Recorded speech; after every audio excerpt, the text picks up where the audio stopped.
Assalamualaikum warahmatullahi wabarakatuh. Kembali kita berjumpa pada mata kuliah Kebijakan Ekonomi dalam Pembangunan. Materi kita pada kesempatan ini yaitu neraca transaksi berjalan. Neraca transaksi berjalan ini merupakan salah satu komponen dari neraca pembayaran yang mencatat semua transaksi perdagangan, barang, dan mencatat semua transaksi jasa. Nah, di negara-negara berkembang, di mana ekspor komoditas primer itu masih menjadi andalan, sehingga relatif ya nilai ekspor itu relatif stabil. Sementara di sisi lain, kebutuhan impor barang-barang itu dari waktu ke waktu terus meningkat. Baik untuk kebutuhan barang-barang modal, mesin-mesin, dan sebagainya. Sehingga meskipun ya ekspor komoditas primer itu berusaha terus ditingkatkan, tetapi karena nilai ekspor komoditas primer itu relatif rendah, maka peningkatan ekspor itu relatif tidak begitu signifikan dibandingkan dengan peningkatan impor barang-barangnya. Nah, pada kesempatan ini kita ingin menjelaskan bagaimana permasalahan neraca transaksi berjalan di negara-negara berkembang. Yang pertama, yaitu mencatat semua transaksi ekspor impor barang dan jasa.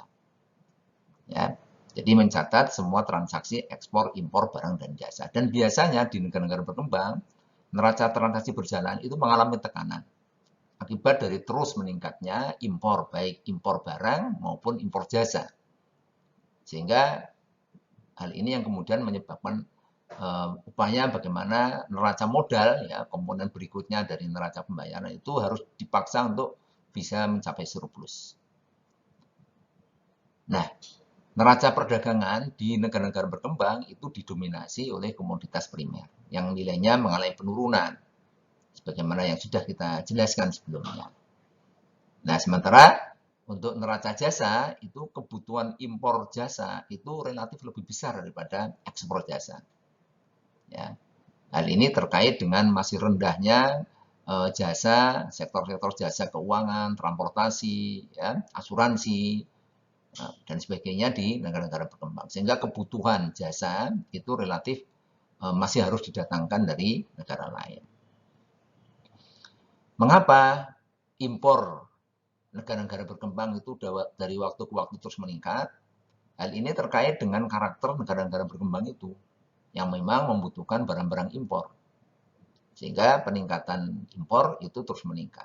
Nah, kalau misalnya ekspor negara-negara berkembang itu terus mengandalkan pada sektor primer, maka akan mengalami kesulitan bagaimana negara-negara berkembang itu mampu membiayai impor yang terus meningkat. Jadi dari hasil ekspor itulah yang nanti digunakan untuk membiayai impor. Makanya dalam konteks ini, mengapa negara-negara berkembang itu berupaya untuk melakukan transformasi ekonomi, yaitu dari negara yang mengandalkan sektor primer, pertanian, perkebunan, pertambangan, ke sektor sekunder, ya, industri olahan. Harapannya nanti kalau produk yang dihasilkan dari industri itu kemudian diekspor, maka akan bisa memperbaiki posisi neraca transaksi berjalan. Nah, bagian yang meningkatkan defisit neraca transaksi berjalan adalah pembayaran bunga hutang luar negeri. Ini bagian dari neraca jasa, ya, yang beban hutang luar negerinya terus meningkat, termasuk juga pembayaran bunga, dan itu masuk di dalam catatan neraca jasa. Nah, neraca perdagangan itu adalah bagian dari neraca transaksi berjalan.